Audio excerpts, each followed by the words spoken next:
नमस्कार दोस्तों, आपका हमारे YouTube channel geography lecture by Lakshmi Narayan में बहुत बहुत स्वागत है। पिछले चैप्टर में हम लोग देखे थे, पिछले वीडियो में आकाशगंगा क्या है और कैसे इसकी संरचना है। आज हम देखेंगे सूर्य की आंतरिक संरचना। जैसा कि आकाशगंगा में बताया गया था, आप लोग जानते हैं कि हमारा सूर्य आकाशगंगा के केंद्र से 30,000 प्रकाश वर्ष की दूरी पर लगभग आकाशगंगा के मध्य में स्थित है। सूर्य एक चक्कर आकाशगंगा का 250 करोड़ वर्षों में लगाता है, जिसे ब्रह्मांड वर्ष कहा जाता है। इतना जानते हैं। सौरमंडल का जनक, केंद्र व ऊर्जा का स्रोत सूर्य ही है। हमारा सूर्य आकाशगंगा के केंद्र से 30,000 प्रकाश वर्ष की दूरी पर स्थित है। सूर्य का द्रव्यमान पृथ्वी के द्रव्यमान से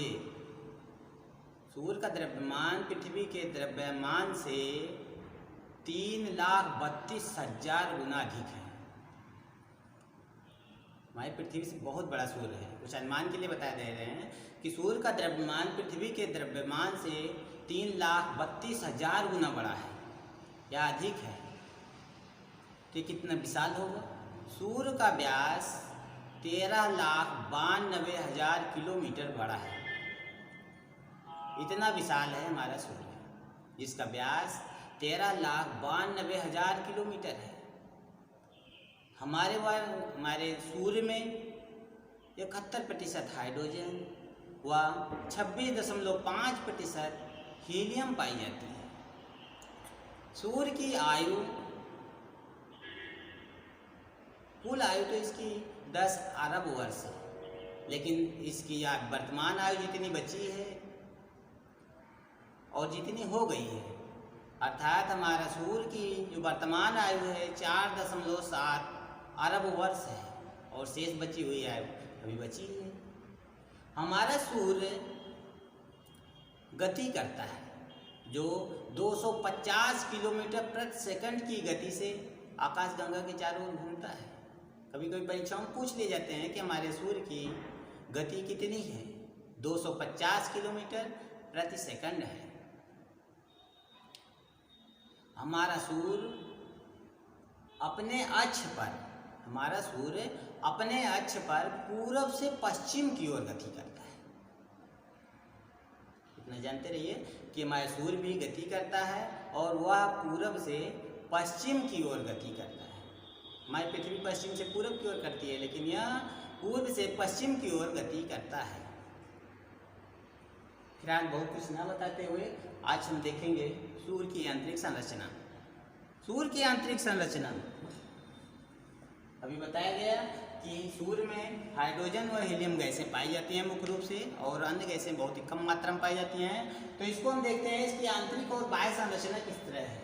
सूर्य की संरचना को मुख्य रूप से 2 भागों में बांट सकते हैं। पहली है आंतरिक संरचना और दूसरी है बाह्य संरचना।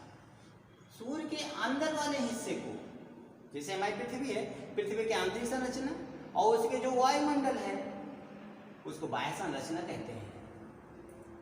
पृथ्वी की जो आंतरिक संरचना है उसका अंदरूनी हिस्सा है, और सूर्य की आंतरिक संरचना आंतरिक हिस्सा है, और उसके बाहर वाला जो वायुमंडल का हिस्सा है उसे बाह्य संरचना के अंतर्गत रखा गया है। अब देखते हैं आंतरिक संरचना। आंतरिक संरचना को अगर इसको हम ऐसे सूर्य रख दिया जाएगा तो दिखाई नहीं देगा कि इसके अंदर क्या है क्या नहीं है।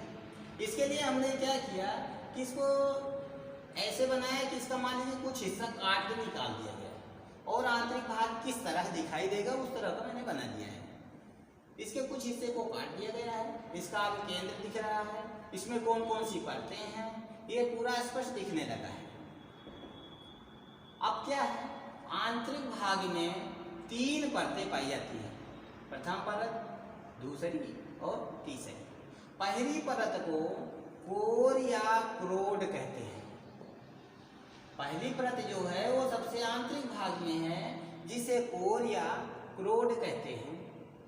यहाँ पर अत्यधिक तापमान होता है, बहुत ज़्यादा तापमान होता है। इसका तापमान होता है 1.5 गुणे 10⁻7 डिग्री सेल्सियस होता है। यहाँ पर जो छोटे छोटे परमाणु होते हैं, तापमान अधिक तापमान के कारण परमाणुओं का विखंडन इलेक्ट्रॉनों और नाभिकों में हो जाता है। एक परमाणु का विखंडन एक इलेक्ट्रॉन और एक नाभिक में हो जाता है। तापमान के कारण यहाँ विखंडन होता है। प्रथम परत को हम दो भागों में बांट सकते हैं। आंतरिक भाग है जिसका तापमान कितना है 1.5 गुणे 10⁻7 डिग्री सेल्सियस होता है। ये अंतरतम बिल्कुल अंतर का भाग है। यहाँ पर परमाणुओं का विखंडन होता है इलेक्ट्रॉनिक और नाभिकों में। इस पूरे एरिया को जो आंतरिक भाग है इसे प्लाज्मा कहते हैं। कोर का आंतरिक भाग प्लाज्मा कहलाता है। यहाँ सबसे ज्यादा तापमान होता है 1.5 गुणे 10⁻7 डिग्री सेल्सियस होता है। कोर को भी दो भागों में बांटे हैं, तो आंतरिक भाग में प्लाज्मा कहा गया और इसके बाह्य भाग को बाह्य कोर कहा गया। आंतरिक कोर और बाह्य कोर। बाह्य कोर में थोड़ा टेम्परेचर कम होता है। इसका टेम्परेचर होता है 1 गुणे 10⁻7 डिग्री सेल्सियस। यहाँ 1.5 है और यहाँ पे केवल 1 है। अंतर इतना है 1 गुणे 10⁻7 डिग्री सेल्सियस होता है। इतने टेम्परेचर पे क्या होता है कि जो ये नाभिक होते हैं, इन नाभिकों का संलयन होता है। यहाँ पर बाह्य कोर में नाभिकों का संलयन होता है। यहाँ पर 4 नाभिक मिल करके हीलियम का एक नाभिक बनाते हैं। विखंडन के समय तो टेम्परेचर कम होता है किसी भी चीज में, लेकिन अगर संलयन होता है तो उसमें टेम्परेचर निकलता है, तापमान निकलता है, तापमान ज्यादा होता है। तो यहाँ पर क्या होता है नाभिकों का संलयन होता है। 4 नाभिक मिल करके हीलियम का एक नाभिक बनाते हैं और यहीं से ऊर्जा, अपार ऊर्जा निकलती है बाह्य कोर से। आंतरिक कोर एवं बाह्य कोर दोनों ही ऊर्जा के अपार स्रोत होते हैं। यहीं से सारी ऊर्जा बाहर की ओर निकलती रहती है। आंतरिक कोर और बाह्य कोर, ये तो पहली परत हो गई। अब दूसरी परत,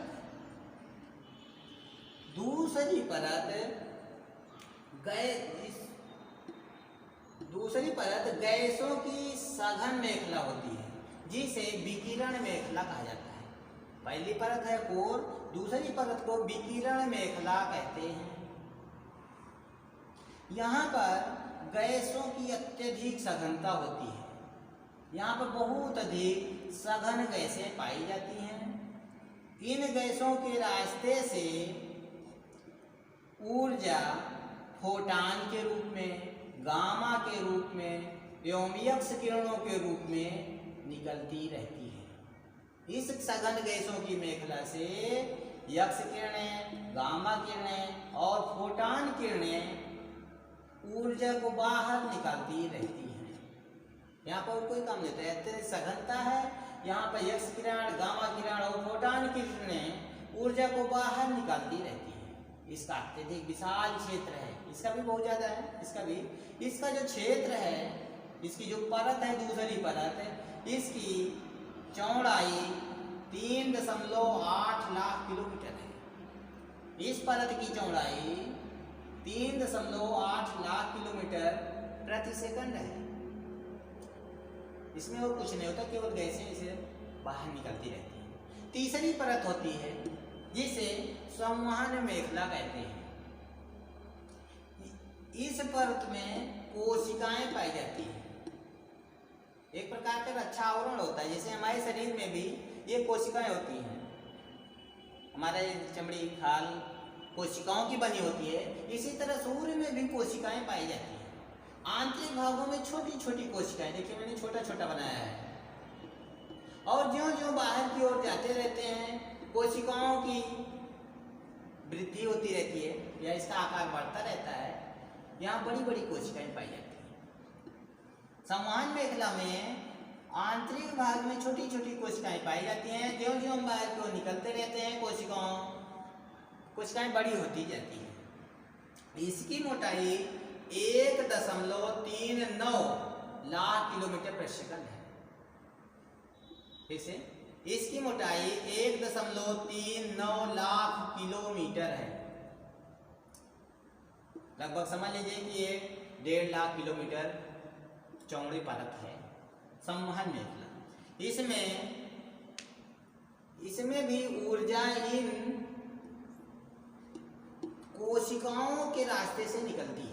ये कोशिकाएं हैं, एक कोशिका दूसरे से टच होती है, दूसरी तीसरे से, तीसरी चौथी से एक दूसरे पर रखी हुई हैं। मैंने थोड़ा दूर दूर बना दिया, जरूर इसको ऐसे ऐसे बनाना चाहिए था। फिर आगे कोशिकाएं एक दूसरे से टच होती हैं और कोशिकाओं के माध्यम से ऊर्जा निकलती रहती है। ये कोशिकाएं ऊर्जा को बाहर निकालती रहती हैं। यहाँ पे किरणें निकलती थी, यहाँ कोशिकाएं निकलती हैं। ये 3 मुख्य परतें हुई। पहली परत में क्रोड होता है, यहाँ टेम्परेचर ज़्यादा होता है। आंतरिक क्रोड में परमाणुओं का विखंडन होता है, जिसे प्लाज्मा कहते हैं। बाह्य कोर में नाभिक संलयन क्रिया होती है, 4 नाभिक मिलकर के हीलियम का एक नाभिक बनाते हैं और अपार ऊर्जा निकलती रहती है। और दूसरी परत यह है विकिरण मेखला। ये सघन गैसों की मेखला होती है। इसमें यक्स किरणें, फोटॉन किरणें और गामा किरणें ऊर्जा को बाहर निकालती रहती हैं। तीसरी परत कोशिकाओं की है, कोशिकाएं भी ऊर्जा को बाहर निकालती रहती हैं। ये आंतरिक संरचना हुई। अब हम देखते हैं बाह्य संरचना कि आखिर इसके बाहरी भाग में क्या होता है। बाह्य संरचना में हम देख सकते हैं कि ये तो आंतरिक भाग था, ये वाला भाग यहाँ पर था, तो इसको इधर हम ध्यान नहीं देंगे, ये इसका आंतरिक भाग था। अब बाह्य भाग में 3 परतें पाई जाती हैं, 1 परत, 2 परत और 3 परत। जो पहली परत है उसे प्रकाश मंडल कहते हैं। प्रथम परत को प्रकाश मंडल कहते हैं। ये भी सघन गैसों की मेखला होती है, सूर्य की सतह पर पाई जाती है और सूर्य की बिल्कुल सतह पर जो टेम्परेचर होता है वो 6000 डिग्री सेल्सियस होता है। ये सघन गैसों की मेखला होती है, इसमें भी टेम्परेचर 6000 डिग्री सेल्सियस होता है। इसकी औसत मोटाई 500 किलोमीटर मानी गई कि ये प्रकाश मंडल या फोटोस्फीयर जो है 500 किलोमीटर चौड़ा है। यहाँ पर किरणें निकलती रहती हैं, तो जगह जगह पर गुरुत्वाकर्षण अधिक होने के कारण प्रकाश की कुछ रंग की प्रकाश की किरणों को गुरुत्वाकर्षण के कारण अवशोषित कर लिया जाता है। कुछ रंग की प्रकाश किरणें अवशोषित हो जाती हैं, तो जहाँ पर अवशोषित कर लिया जाता है वो दिखाई नहीं देता है और काली काली रेखाएं बन जाती हैं। जगह जगह काली काली रेखाएं बन जाती हैं। इन काली रेखाओं को फ्राउनहोफर रेखा कहते हैं। इन काली रेखाओं को फ्राउनहोफर रेखा कहते हैं। और कहीं कहीं पर प्रकाश को एक विशेष रंग की किरणें निकलती रहती हैं, तो वहाँ पर प्रकाश को अवशोषित कर लिया जाता है, तो वहाँ पर एक कम टेम्परेचर हो जाता है। इस सतह पर जहाँ जहाँ भी कम टेम्परेचर हो जाता है वहाँ काले रंग के धब्बे बन जाते हैं, जिन्हें सौर कलंक कहते हैं। उन काले रंग के धब्बों को सौर कलंक कहा जाता है।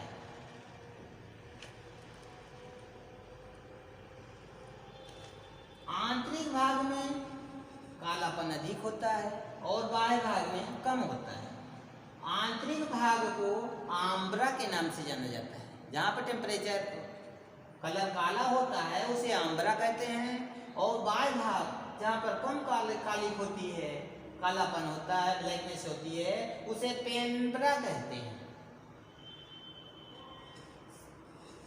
ये कालापन किसी एक दिन में या 2 दिन में नहीं होता, इसके बनने और बिगड़ने में काफी समय लगता है। ये सौर कलंक कहलाता है, काला वाला क्षेत्र। इसके बनने में 11 वर्ष लगते हैं, अर्थात धीरे धीरे कालापन बढ़ता जाएगा, आकार बढ़ता जाएगा। जैसे जैसे बढ़ता जाएगा 11 वर्षों तक ये निरंतर बढ़ता रहेगा। फिर उसके बाद इसका कालापन धीरे धीरे खत्म हो जाएगा, इसका आकार भी धीरे धीरे कम होता जाएगा और उसी क्रम में कम होगा। तो 11 वर्ष तक कम होता रहता है। तो ये कुल मिलाकर के 12 वर्षों तक बना रहे, 22 वर्षों तक बना रहता है। 11 वर्ष तक बढ़ेगा और 11 वर्ष तक कम होगा और अंततः ये समाप्त हो जाता है। दूसरी परत है वर्णमंडल। यहाँ पर गैसें इससे कुछ ज्यादा पाई जाती है। यहाँ भी सघन गैसें पाई जाती हैं, इस क्षेत्र से ज्यादा सघन गैसें पाई जाती हैं। नहीं लीजिए, इसमें गलत हो दिया कि यहाँ पर सघन गैसें होती हैं, यहाँ पर कम सघन गैसें होती हैं। लेकिन यहाँ पर जो होता है तापमान ज्यादा होता है, यहाँ पर तापमान ज्यादा होता है यहाँ की अपेक्षा। इसका जो व्यास है, इसका व्यास क्या कहते हैं, इसकी मोटाई जो है इस परत की 3000 किलोमीटर। ये केवल 500 किलोमीटर थी, ये 3000 किलोमीटर मोटी परत है।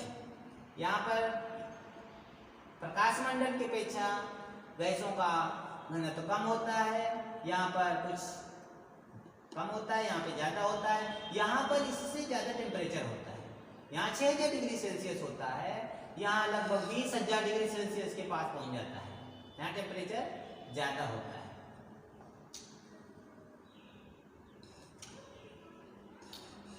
यही इसी मंडल से, इसी वर्णमंडल से कभी कभी तीव्र घनत्व का, तीव्रता से तीव्र घनत्व का प्रकाश पुंज या पदार्थ फेंके जाते हैं, जो बहुत ऊंचाई तक कभी कभी देखे जाते हैं, दोनों ध्रुवों की ओर फेंके जाते हैं। तो इन फेंके गए पदार्थ 800 किलोमीटर पर सेकंड की स्पीड से फेंके जाते हैं और अपार ऊर्जा और प्रकाश निकलता है, टेम्परेचर निकलता रहता है। इस निकलते वजह से मालूम पड़ता है कि पृथ्वी पे या सूर्य में कोई ज्वालामुखी विस्फोट हो रहा हो। इस ज्वालामुखी विस्फोट के समान निकलने वाले पदार्थों को, तापमान को कोरोना होल कहते हैं। कोरोना होल कहते हैं। पता चल रहा है कि कोरोना की परत से निकल रहा है, इसमें होल करके निकल रहा है, इसलिए इसे कोरोना होल कहा जाता है। उत्तरी गोलार्ध में इसे अरोरा बोरियालिस कहते हैं। इस ज्वालामुखी जैसे पदार्थ को निकलने वाले को उत्तरी गोलार्ध में अरोरा बोरियालिस कहा जाता है और दक्षिणी गोलार्ध में इसे अरोरा ऑस्ट्रियालिस कहते हैं। दोनों गोलार्धों में निकलता रहता है। जब कभी पूर्ण सूर्य ग्रहण हो जाता है तो सूर्य का प्रकाश इन्हीं क्षेत्रों से दिखाई देता है, बाकी और क्षेत्र में सूर्य का प्रकाश नजर नहीं आता है।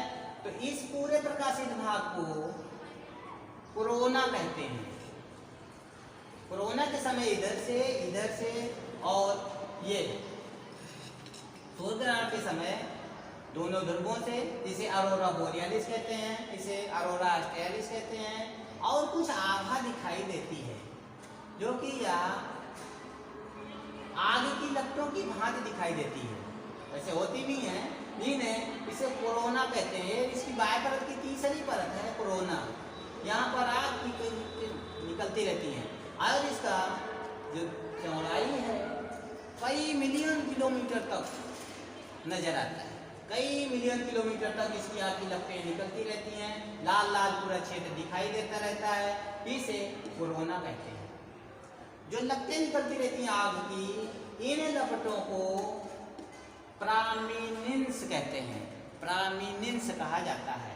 ये प्रामिनेंस पूर्ण सूर्य ग्रहण के समय हमारी पृथ्वी को ऊर्जा देता है, या पूर्ण ग्रहण के समय, पूर्ण सूर्य ग्रहण के समय प्रामिनेंस से ही हमें प्रकाश प्राप्त होता है। इस तरह से ये 3 परतें हुई। प्रकाश मंडल, इसका 500 किलोमीटर चौड़ाई है, यहाँ 6000 डिग्री सेल्सियस होता है तापमान, यहाँ पर काली काली रेखाएं होती हैं जिसे खानापर रेखा कहते हैं। कहीं कहीं सौर कलंक बन जाते हैं जो 22 वर्षों तक होते हैं। दूसरी परत है वर्णमंडल, ये 3000 किलोमीटर होता है, ये सघन गैसों की मेखला होती है, ये भी लेकिन यहाँ पर इसकी अपेक्षा कम सघन होती है, यहाँ टेम्परेचर इससे ज़्यादा होता है। यहाँ पर सबसे विशेषता ये है कि कोरोना होल पाए जाते हैं। उत्तरी गोलार्ध में अरोरा बोरियालिस और दक्षिणी गोलार्ध में अरोरा ऑस्ट्रेलिस कहा जाता है। और सबसे बाह्य परत कोरोना परत कहलाती है। ये कई किलोमीटर तक आग की लपटें निकलती रहती हैं। यहाँ पर भी गैसों की हवाएं चलती रहती हैं। इन हवाओं को सौर पवन कहा जाता है। यहाँ पर गैसें इधर उधर उड़ती रहती हैं, लपटों के साथ चलती रहती हैं। उन चलती हुई हवाओं को सौर पवन कहते हैं। फिलहाल तब तक के लिए नमस्कार। अगले वीडियो में फिर मिलेंगे।